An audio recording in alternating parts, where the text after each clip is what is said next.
il est temps de retourner faire un petit tour sur la ville du Gel, ma fameuse ville du display narratif sur Cities Skyline 2. Je sais que ça vous avait manqué, mais figurez-vous qu'il y avait du nouveau. Scandale Ouais. au sein du gouvernement central. Le Premier ministre est accusé d'avoir utilisé 2 fonds publics discrétionnaires pour financer la construction de plusieurs piscines dans sa résidence privée, en particulier une piscine pour son chien, une piscine personnelle pour son chien, vous l'avez bien entendu, et une autre piscine pour son yacht. Drôle d'utilisation des fonds publics, mais c'est pas grave. Cette affaire remonterait à l'époque où il était député-maire de la capitale, le conseil municipal ayant accordé une enveloppe large au service de transport, sans donner d'indication particulière quant à l'exploitation, à l'utilisation des fonds.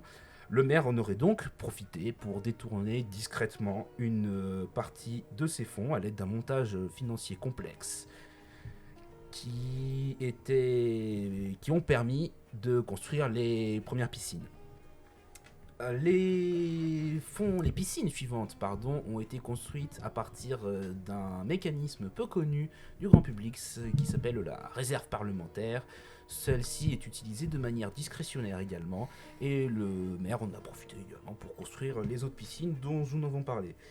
Cette utilisation des fonds publics a créé un scandale sans précédent dans l'opinion publique, qui, en particulier chez les habitants de la capitale, qui souffrent aujourd'hui d'un réseau de transport public largement en état de délabrement persistant, qui ferait passer le RER parisien ou la ligne 13 de métro pour un métro en bon état. Ce désinvestissement donc est le résultat du manque d'investissement de fonds par la municipalité dans ce domaine. On constatera que si les fonds détournés sont relativement négligeables par rapport à ceux investis par le conseil municipal, la combinaison des symboles remet forcément en cause la crédibilité du Premier ministre.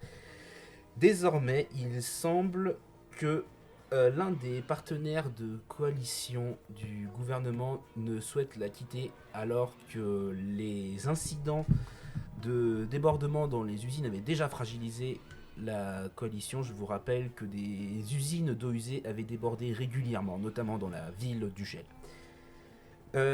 Si le partenaire de coalition décide de quitter le gouvernement, il faudra désormais lancer des élections générales pour renouveler le Parlement.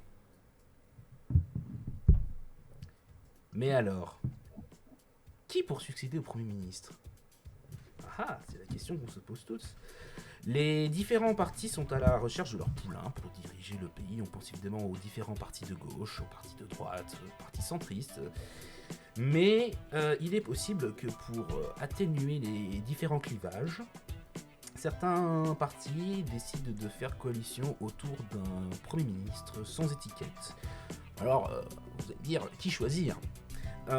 Plusieurs noms circulent, dont celui de Florian Jules, le maire de la merveilleuse ville du Gel, qui a récemment acquis une certaine notoriété après son opposition virulente contre le gouvernement central qui souhaitait réduire les subventions aux municipalités.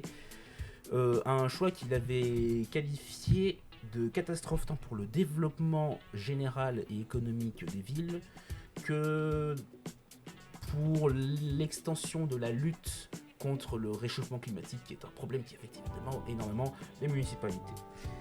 Il ne s'est pas encore prononcé sur cette éventualité qui circule dans les médias, mais certains lui promettent déjà un avenir national au regard de son excellente popularité dans sa propre ville.